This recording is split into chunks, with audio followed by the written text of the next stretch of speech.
Hi everybody, it's me again. And today we're going to talk about two new sensors that we're launching at MClimate that are supposed to make your buildings even smarter. Here I have the HT+PIR and here I have the CO2+PIR. Both devices look the same on the outside, but the important difference is on the inside. The CO2+PIR sensor features an NDIR CO2 sensor, and both devices come equipped with batteries. Meaning all you have to do is remove a plastic strip from here and look at how the LED on the front indicates whether the connection is established. Apart from this device has also one button. It's pretty hidden on purpose and it's on the side. If I click the button, what I'm gonna see is the current setting of the connection status. Meaning if I see a solid color, it means that it's connected to a LoRaWAN network and it's transmitting data. If I see blinking status on the LED, then it means that the device hasn't yet heard a join accept to the join request that it has sent. As I mentioned, the devices come with pre-inserted batteries, and in this case we insert Energizer Ultimate Lithium, which is a standard AA battery, but it gives a lot of power. And with the default settings, the HT+PIR can work for more than 10 years on SF10, and the CO2+PIR can work for more than 10 years on maximum SF9. Of course, if you get to a lower SF, you're gonna get even longer battery lifetime. This is with the default settings of the sensor, which means it gets the CO2 and the HT readings every 10 minutes. It transmits them to the network server, and it also looks for movement all the time. Now let's talk about the PIR sensor. The movement sensor is with a special lens, which is pretty narrow.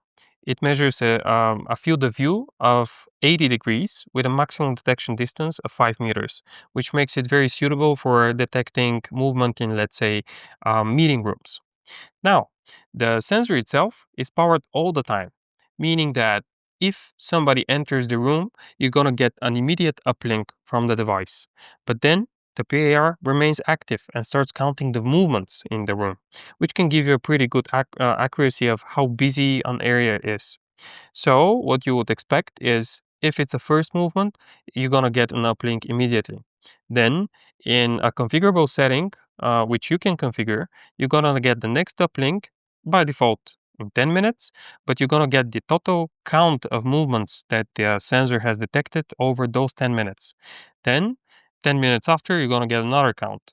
If the sensor detects that there has been no movement for quite a while, then if there is a new movement into the room, you're gonna get an immediate uplink again. The back panel of the device, used for mounting, is pretty strong, but it also comes with PE 3M foam.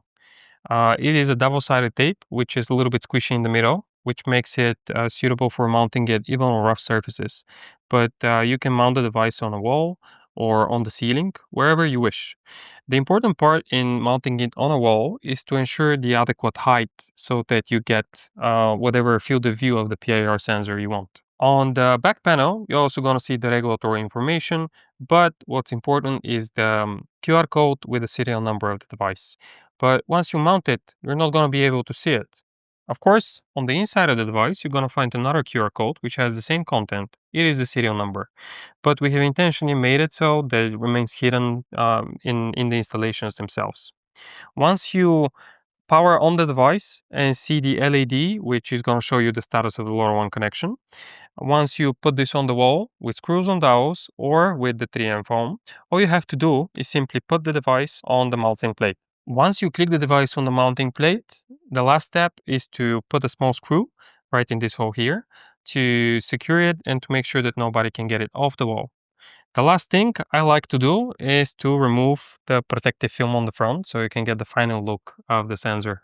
And just to show you, this is the CO2+PIR version. So on the front it looks the same. On the back, important thing is the NDIR CO2 sensor.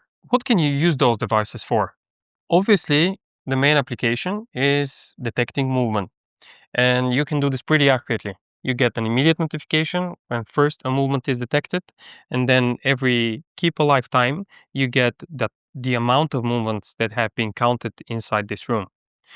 These can unlock certain applications. Obviously, occupancy-based heating or control certain things. I like to combine this device with Vicky, our radiator thermostat, so that we can do a setback in a specific room right until there is movement.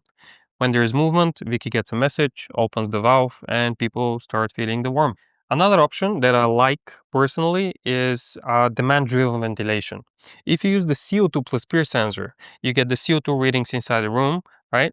But you also get movement. And if you integrate this into the BMS, you can dictate which room gets ventilated based on both movement, but also CO2. Another use case that a client of ours recently deployed is using those motion sensors for controlling lights together with our relays.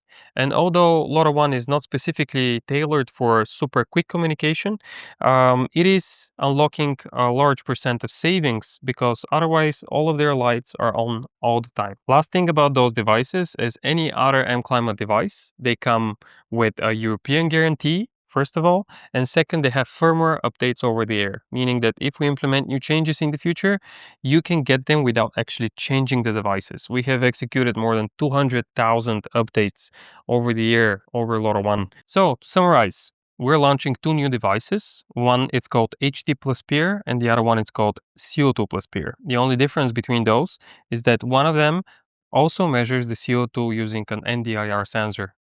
Both devices come with pre-fitted batteries, AA standard batteries you can get from the store, but they offer a superior battery lifetime with over 10 years on relatively high spreading factor for LoRaWAN.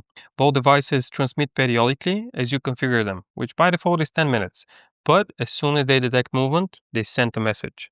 And both devices also count the amount of movements. The two new devices, of course, are being manufactured in Europe, in Bulgaria, and they come with European guarantee for quality and reliability. That's it for today. If you have any questions, feel free to post them in the comments and see you soon. Thank you.